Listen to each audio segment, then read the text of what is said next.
I know that there's like a DC area one that's going to start up soon. Nice. Because there's a lot of really good Bitcoiners in the DC area, which would be great for us because when we're going to visit people in Congress and stuff, trying to orange pill, like I said earlier today, we just need to orange pill like the 450 or give or take. Yeah, senators. That's about it. It's like 400 or 500 key people in DC. If we orange pill them, I've got a theory. It's not 400 or 500. 10. We have to convince 10 people. Okay. 5 red senators, 5 blue senators. Okay. That's what I wanted to get into, actually. Okay. All you need to do is create gridlock. Because all Bitcoin needs to do to dominate and benefit all of our lives is just have politicians not screw it up. Not get overly politicized. And that our genius of our system of governance in America is the system of gridlock. It allows for gridlock because it means that you can have a loud minority object hard enough to something, criticize something, and block it, and then sort of change the minds because you need to have, especially the Senate, because it is very even. Because every state has only 2 senators, so there's no majority because New York has more people, California has more people, or whatever. So I think that's an interesting take. I think Bitcoin is not a party, and people that try to make it partisan, it really kind of drains, I think, the momentum from the movement. We do need both sides. We do, realistically. I mean, just today we had Mayor Adler, very liberal mayor of the city of Austin. We have Senator Lummis from the state of Wyoming. Right. That I think that when people see Bitcoin, they start talking about the fixed supply of Bitcoin. There's a more generally direct connection, probably in a conservative's mind, that it will be harder to print money, it will be harder to have endless debt. But when people figure out Bitcoin, and this is why I think the title of your book, Bitcoin: The American Dream and Transcending the Political Divide, something along those lines. Yep. Is so important because it's like when we all when the conservative figures out that they like Bitcoin because we aren't going to have like out of control debt and deficits, right? And the liberal likes Bitcoin because they're going to figure out that social justice, that people that what's been happening for the last 30, 40 years hurts the people on the lowest end of the spectrum, and that Bitcoin levels the playing field. It gives people a way to save their value. Then they're going to look at each other and be like, oh, maybe we don't hate each other. Yep. Right.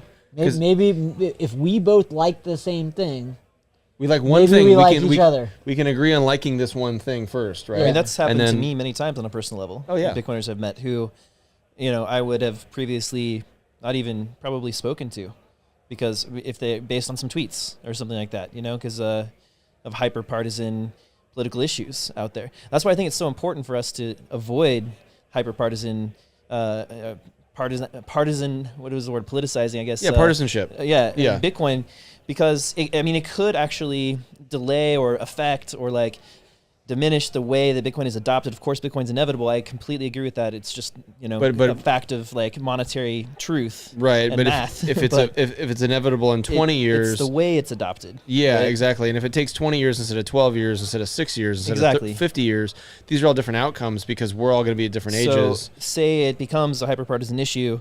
Blue is completely against Bitcoin. Red's completely for Bitcoin, and there's this battle that happens, and nothing ever happens. But if you have the bipartisan sort of blockade going, then nothing bad legislation can't get passed. If you have it hyper-partisan, then let's say good or bad there's a blue sweep, then you could. Well, my view of why we just need 5 Democrats and 5 Republicans is everybody else is going to be polarized. They're going to be on opposite sides, right? And if you get 10 people, they can stop anything. Yeah, because the other 90 aren't going to agree on anything. And there's going to be a partisanship in any sort of multi-use bill or whatever. But the way I've been thinking about it a lot, maybe because I come to Texas a lot, I'm kind of on this carnivore diet. But I think of it like a lot of people explain the political spectrum as a strictly left and right thing, right? So they think about like a straight axis, like that, and that's it. But the way I see it, because the way the media sort of acts as this gravitational lens, and it bends reality, right? So you end up getting the far left lefties and the far right righties, Yes. like these horns. And then, so it's like a bull, right? So you have like the bull horns, like it's got like a water buffalo or whatever. It's got like the top of the head, and then it kind of slopes down a little bit, right? And then at the very end, you get these pointy things. And those are like, that's the clickbait. Yeah. It's the super partisan, super lefty, super righty, literally lobbing verbal grenades at each other across the meat and the brain of everything else, which is the majority. Yeah. And the majority just stays duck and cover, you know, and then it creates not just on a DC basis, but on a total like citizen basis. We as moderate people generally like start ducking down because we're like, oh, if I stand up and raise my hand to say I like this one thing that this one guy said, I'm gonna get a grenade from the other side, even if I'm like only 2% off the exact middle of the omni. You know what I mean? Sure. And so I think that's where like and that's where the media really distributes like things on I would say an uneven basis is the safest way to say it. You could say it's unfair or whatever, but if we plop the Bitcoin right on the head, right in the meat of where the bell curve is, you know, in terms of the political spread, right. R+3, D+3, whatever, then you have this kind of collaborative conversation that can happen between those 5 people on each side, and then eventually that becomes 6 on each side, 10 on each side, whatever, and then they like start looking and they're like, you know what, hey, we're really sorry about what she said, hey, we're really sorry about what he said, like let's not involve them in this process, you know, like let's just, then what they're going to do is they're going to starve out the edges on their own internally on their internal politics, and then they're going to write those bipartisan bills or whatever, and that's really where the positive things happen.